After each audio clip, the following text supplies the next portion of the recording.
34 minutos. Olha, como um de seus últimos atos na Suprema Corte, a ministra Rosa Weber liberou para julgamento a ação que trata da descriminalização do aborto até a 12ª semana de gravidez. Ainda não há data para análise do caso. Este processo foi movido pelo PSOL. Em 2017, tem a relatoria da própria presidente da casa, a ministra Rosa Weber. A magistrada deixa a corte dentro de 2 semanas porque completa 75 anos e se aposenta de forma compulsória. Nestes últimos meses, Rosa Weber deixou claro que queria participar de julgamentos que considera importantes e pautou diversas ações que causaram polêmica no meio político, como a análise do marco temporal para terras indígenas, a equiparação de homofobia ao crime de racismo, os julgamentos dos acusados do dia 8 de janeiro, que acontece nesse momento, inclusive, lá no STF, e também a descriminalização da maconha para uso pessoal. Agora vem a discussão sobre aborto. Para trazermos esse debate aqui para o estúdio do RIC Notícias Opinião, estamos recebendo 2 convidados, Alana Landau, que é fisioterapeuta e coordenadora nacional do coletivo Juntas, e Lincoln Domingues, que é advogado especializado em direito penal e representa instituições pró-vida. Primeiramente, gente, muito bem-vindos aos estúdios aqui do RIC Notícias Opinião. Vou começar com a Alana Landau, depois a gente passa a palavra para o Lincoln para vocês trazerem aí um pouquinho qual que é a opinião de vocês desse debate, dessa discussão que deve ser pautada muito em breve aí no STF. Boa tarde. Boa tarde. Bom, é um assunto, acho que, muito importante de estar sendo discutido e que está há alguns anos aí, né, ventilando que vai ser votada essa questão da DPF desde 2017. E, ao meu ver, e acho que de grande parte das mulheres e do movimento feminista, é uma votação necessária, sobretudo para uma defesa da vida das mulheres, porque, como a gente sabe, o aborto no mundo inteiro, ele é um fato, ele é uma prática que acontece e a criminalização acaba por levar para a clandestinidade essa prática, e o que a gente sabe que no Brasil, por exemplo, a cada 2 dias mulheres morrem em decorrência de abortos inseguros. Então, quando a gente está falando da descriminalização, é porque isso tem que ser pautado na esfera da saúde pública e não na esfera criminal, como é feito até hoje. Porque a gente não pode pensar que a gente quer proteger o feto e uma vida que vai vir, sendo que a gente tem mulheres morrendo todos os dias por conta disso no Brasil e no mundo.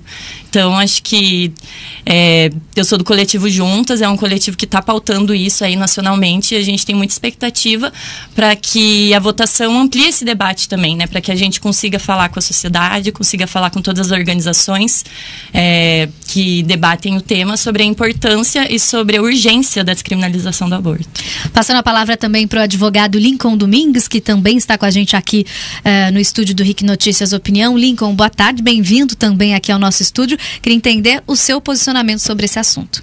Boa tarde a todos. O meu posicionamento como advogado que atua em questões afetas a desdobramentos jurídicos do aborto, especialmente em favor de instituições pró-vida e de militantes pró-vida em situações bastante notórias até no Brasil, é contrário à descriminalização do aborto. Existem, assim, várias perspectivas de se sustentar isso, né? Eu, como advogado, como jurista, eu me sinto à vontade aqui para citar questões jurídicas. E eu vejo que no nosso ordenamento jurídico, que é um ordenamento jurídico que prestigia diversos direitos em favor do nascituro, direito sucessório, direito a alimentos provisórios, por exemplo, durante a gravidez, é completamente incoerente cogitar que o nascituro perca o direito natural mais inerente a todos nós, que é o direito à vida. Então, essa é uma perspectiva, inclusive, que nós estamos levando a própria DPF 442 como na figura de advogados de uma instituição que figura como amicus curiae naquele processo, já que existem diversos pontos de vista e argumentos que estão sendo lá sustentados, mas esse da coerência do ordenamento jurídico é algo bastante relevante para nós. Como é que vai se cogitar relativizar o direito à vida dos nascituros, sendo que eles têm vários direitos de relevância bem menor? E eu vejo que essa questão, por ser criminalizada, é evidente que em outras áreas ela também é proibida, porque o direito penal, a gente costuma chamar ele de a última ratio, ele é o último recurso à disposição do Estado para o Estado administrar uma questão que ele entende relevante que seja administrada de certa ou determinada maneira. Então, se é crime, significa que também em outras instâncias do direito, isso também é algo reputado como indevido pelo Estado.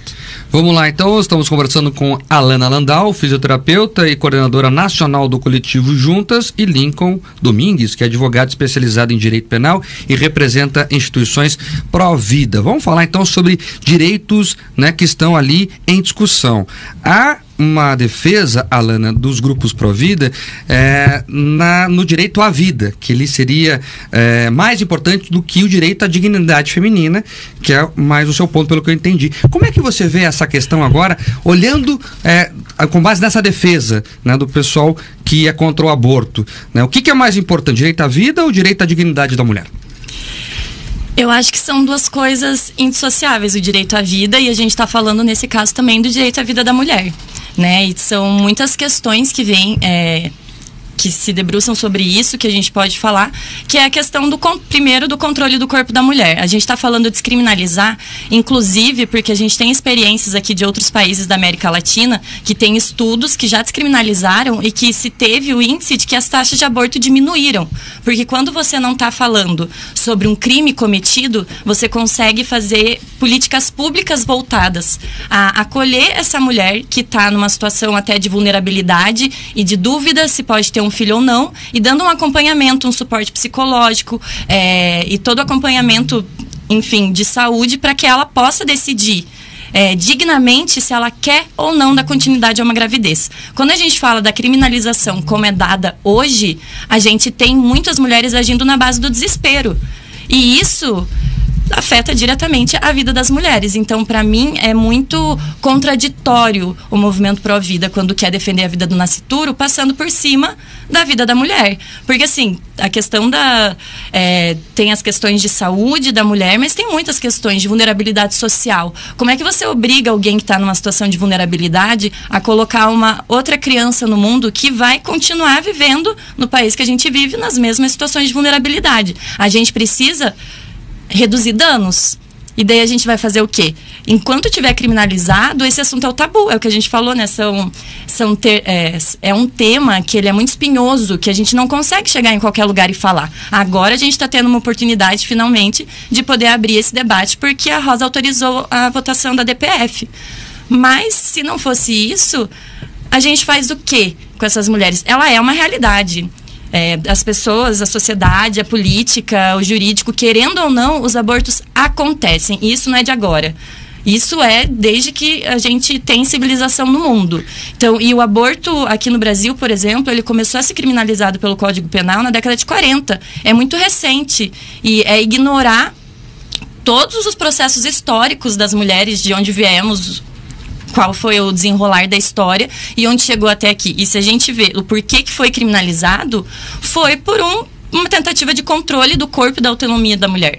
E a mulher, nesse sentido dos direitos reprodutivos dela, ela sempre foi muito punida. A gente nunca teve autonomia para ter escolha. Então, a pauta da DPF e a descriminalização não é legaliza, todo mundo aborta, como alguns falam por aí, né? Como sendo uma coisa assim, vai virar festa, todo mundo vai abortar. Não tem nem cabimento um argumento desse, né? O que a gente quer é que a gente possa debater uma das 5 maiores causas de morte materna no Brasil. E para poder falar sobre isso, a gente precisa tirar do campo jurídico. A gente precisa levar para o campo da saúde, para o campo, para outras coisas. Eu acho que a gente não está indo no caminho certo. Lincoln, passar a palavra para você. Então, é isso. 2 direitos em conflito. O que vale mais, direito à vida ou a dignidade da mulher? Direito à vida, do nascituro. Eu vejo assim que o problema de não existir políticas públicas que acolham as mulheres, por exemplo, que estão numa situação de dúvida, até pegando o gancho da debatedora que está aqui discutindo comigo, isso não é algo que é obstaculizado pela criminalização do aborto. Muito pelo contrário, não existe política pública por uma omissão dos administradores públicos que poderiam implementar essas políticas públicas com ou sem criminalização do aborto.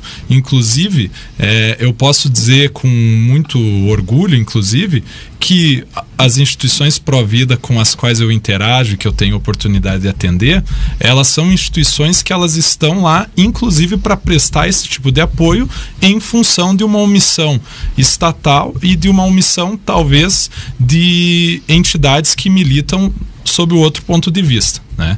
E tem uma questão que eu também quero aproveitar para endereçar, relacionada ao argumento da situação de vulnerabilidade social, sobre impor a uma mulher ou a uma unidade familiar ter que gerir uma outra vida quando está numa situação de vulnerabilidade social.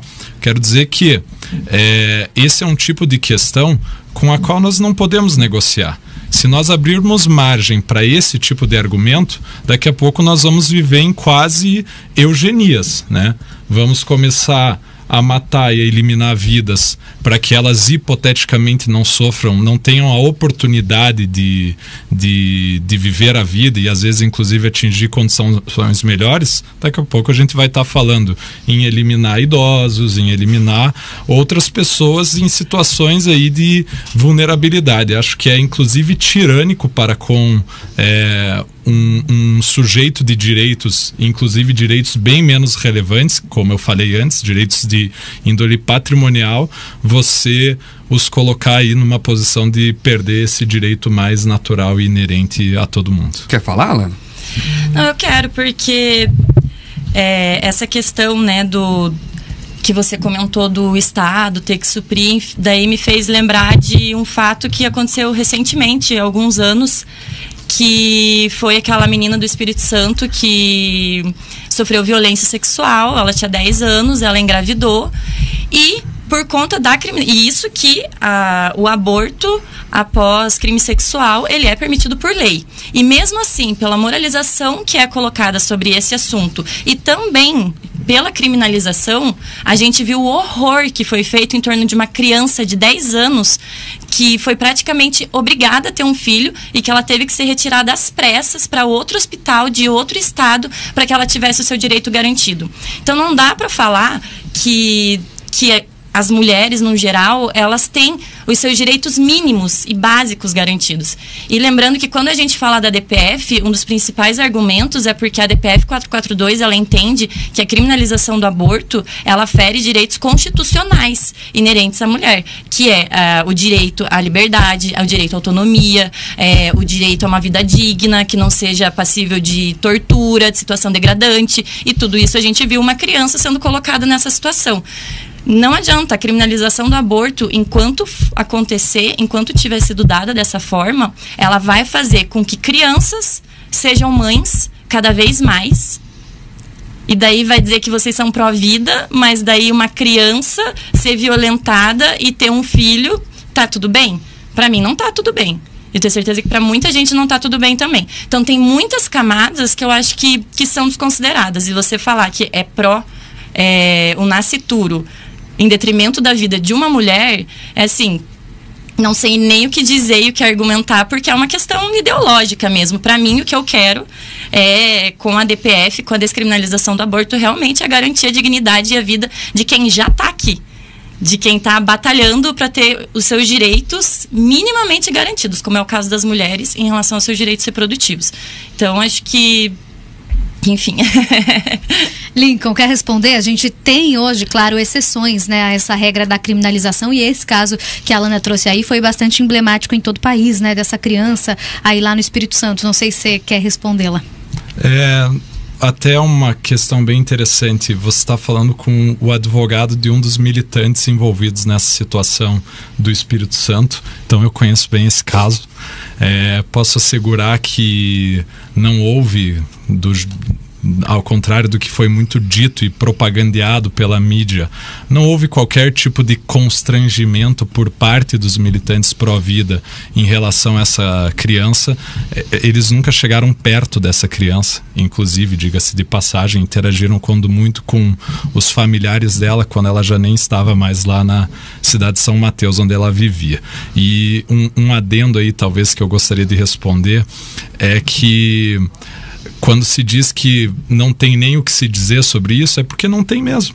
Não tem mesmo. Não tem como justificar, relativizar o direito à vida de um indivíduo que é, sim, sujeito de direito segundo o ordenamento jurídico. Esse argumento não é ideológico, esse argumento é jurídico, com base no que está dispondo, inclusive, o artigo 5º da Constituição brasileira, no seu caput, que estabelece a vida como um direito indissociável de todos, né? E sem vida não se tem acesso a nenhum dos outros direitos que você mencionou, inclusive. Nós estamos conversando ao vivo aqui no estúdio do RIC Notícias Opinião com a Alana Landau, fisioterapeuta e coordenadora nacional do coletivo Juntas, e com o Lincoln Domingues, que é advogado especializado em direito penal e representa instituições pró-vida. Lincoln, queria começar com você agora. A Alana apontou também sobre a questão da saúde da mulher, que nós temos essa criminalização hoje, mas que isso acaba acontecendo. E como não está liberado, muitas mulheres colocam as suas próprias vidas em risco para fazer o aborto. Então ela até trouxe, né, questões de outros países. Queria ver como que você entende isso. Você acha que com a liberação, de repente, a saúde dessas mulheres estaria sendo protegida? Eu acho que não, porque a criminalização, até sob a ótica, talvez, de quem seja favorável à descriminalização, ela é a ponta do iceberg dessa situação social. Então eu não vejo como que isso melhoraria. Não existe, se for dito que se descriminalizaria, mas se não for ampliado o rol de hipóteses nas quais poderia acontecer o abortamento, não vejo que haveria um impacto tão relevante como se defende. Alana, na sua opinião, a criminalização hoje não impede que o aborto aconteça? Não impede, não é na minha opinião, são dados que existem no mundo, né? Tem, aqui no Brasil, a gente tem a pesquisa nacional de aborto, que de tempos em tempos publica dados, e para vocês terem uma ideia, acho que o dado, se não me foge a memória, é 53% das mulheres de 0 a 40 anos brasileiras já abortaram alguma vez na vida. De 20 a 40 anos, desculpa. Já abortaram em algum momento da vida. Aqui no Brasil, essa é uma pesquisa, o último que saiu, se não me engano, em 2021. Então, sim, acontece. Você vê, a grande maioria das mulheres já passou por isso. E é um assunto velado. É velado para quem não é mulher e para quem não está nessa situação, para quem não está do lado de cá. E quando você diz também da questão, né, de tipo, é a lei. Mas a gente sabe também que a lei é feita por quem está ali. A lei, ela pouquíssimas vezes ela vai dar brecha para, como foi colocado, né, no início da questão da descriminalização das drogas, a descriminalização do aborto. A lei também, a questão jurídica, parece que ela vem o tempo inteiro cerceando a autonomia e a liberdade das pessoas, sempre colocando esse peso de uma coisa totalmente errada. E quando a gente faz isso, a gente acaba vendo, no caso do aborto, a questão de dados. Os dados que a gente tem, eles não são, inclusive, tão transparentes assim, porque é criminalizado. Porque as mulheres, quando são questionadas, elas ficam com medo de responder, com medo do que vai acontecer com essas informações. Tem um caso que aconteceu em 2007, em Campo Grande, de uma clínica que foi descoberta que fazia aborto clandestino, que essas mulheres, a partir do momento que foi publicizado esse caso, elas sofreram inúmeros tipos de violência, elas sofreram perseguição, elas sofreram vários impactos na vida. Então, é isso que acontece quando a gente criminaliza determinadas coisas. E, assim, não é o início para nenhum tipo de matança, não é sobre isso. Até porque me parece muito superficial achar que a decisão do aborto, ela é uma decisão como se fosse eu vou trocar de sapato.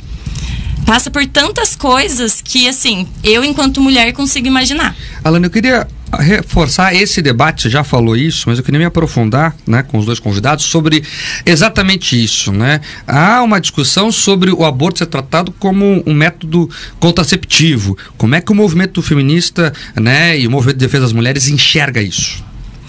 O aborto não é visto como um método contraceptivo, muito pelo contrário. A gente quer a descriminalização, mas a gente entende também que a gente precisa de educação sexual para saber do que se trata. A gente precisa do aborto para não morrer, a gente precisa da descriminalização para não morrer. Então a gente precisa de muitas coisas no que dizem respeito a essa questão do direito reprodutivo. Os métodos contraceptivos, sim, eles têm que ser gratuitos, eles têm que ser de amplo acesso a todo mundo, só que se a gente não fala sobre saúde sexual, sobre educação sexual, muitas meninas da periferia, de lugares mais afastados, não têm esse acesso.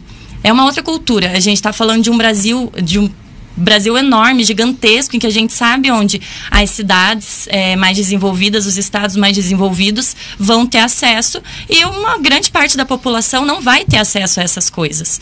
Então a gente está muito atrás, sabe? Está longe. O aborto jamais vai ser um método contraceptivo, como se, eu não usei camisinha, eu engravidei, mas tudo bem, eu posso abortar. Está longe de ser isso. Quando se fala isso, esquece que o corpo da mulher passa por tantas modificações biológicas a partir do momento que ela engravida, que não é tão simples assim uma decisão. Só que muitas vezes é por situações de desespero. Tem muitas mulheres que já tiveram filhos, inclusive, que engravidam e querem abortar. E que sabem o comprometimento que é com a maternidade. Sabem o quanto pesa para a vida delas a alienação de muitos pais, de muitos homens que ficam por aí debatendo não, que é um absurdo você liberar o aborto, você descriminalizar. Só que na prática, quando tá ali, quem é que fica com todo o cuidado, com todo o esgotamento de uma maternidade? A maternidade não pode ser vista como uma coisa assim compulsória. Engravidou, vai lá, embarca. Tem que ter planejamento familiar, tem que ter educação sexual, tem que ter muitas outras coisas que nos faltam. Lincoln? Acho que nessa parte final é até interessante dizer que é evidente que, pela condição natural, a maternidade ela começa na gestação. E eu não discordo disso, e eu também, embora não seja mulher, tenho ciência de todo acho que a maternidade começa na gestação. O ônus. Então, melhor ainda, se a maternidade não começa na gestação, a maternidade não é ônus para ninguém. Não precisa abortar. Você pode permitir que alguém adote aquele indivíduo. Isso é plenamente possível, inclusive com base no ordenamento jurídico brasileiro. Mas se isso não é dito para as mulheres e tudo mais, aí não é um problema que vai ser resolvido com a descriminalização do aborto. Aí a militância tem que também partir para outras pautas, como, por exemplo, a conscientização de que a lei brasileira autoriza que qualquer mulher que dê à luz entregue aquele bebê que está nascendo à adoção. Não existe uma obrigatoriedade nisso. Inclusive é um meio talvez de equilibrar as coisas. Alana, Lincoln, só rapidamente, infelizmente nosso tempo está esgotando, mas eu queria abordar mais um tema, se vocês puderem ser sucintos na resposta, que é um tema que está em debate no nosso chat, inclusive, sobre essa questão. O homem pode falar sobre aborto ou não? Começar pela Alana. Com certeza pode. O homem tem que ser um aliado, né, de todas as lutas das mulheres. O homem pode sim falar sobre aborto, só que também tem aquela linha tênue, né? Se é para falar besteira, às vezes é melhor não falar, mas eu acho que o homem tem que sim ser um braço nosso dessa luta que é tão importante, até porque, como eu tô falando, não é sobre assumir uma maternidade ou qualquer coisa, é sobre defender a vida e a dignidade das mulheres. Lincoln? A condição masculina não pode se prestar a restringir a liberdade de opinião de ninguém, né? Concordo que não pode servir o direito de você ter uma opinião, não pode ser exercido com abuso, como qualquer direito, para falar bobagem, mas sim, o homem tem que poder dar opinião sobre isso, sobre qualquer outra coisa. Nós conversamos ao vivo com o Lincoln Domingues, que é advogado especializado em direito penal e representa instituições pró-vida, e também com a Alana Landau, fisioterapeuta e coordenadora nacional do coletivo Juntas. Muito obrigada, pela presença aqui no nosso IC Notícias Opinião. Obrigado, e já estão convidados para voltarem mais vezes. Esse tema vai voltar com recorrência ao noticiário com o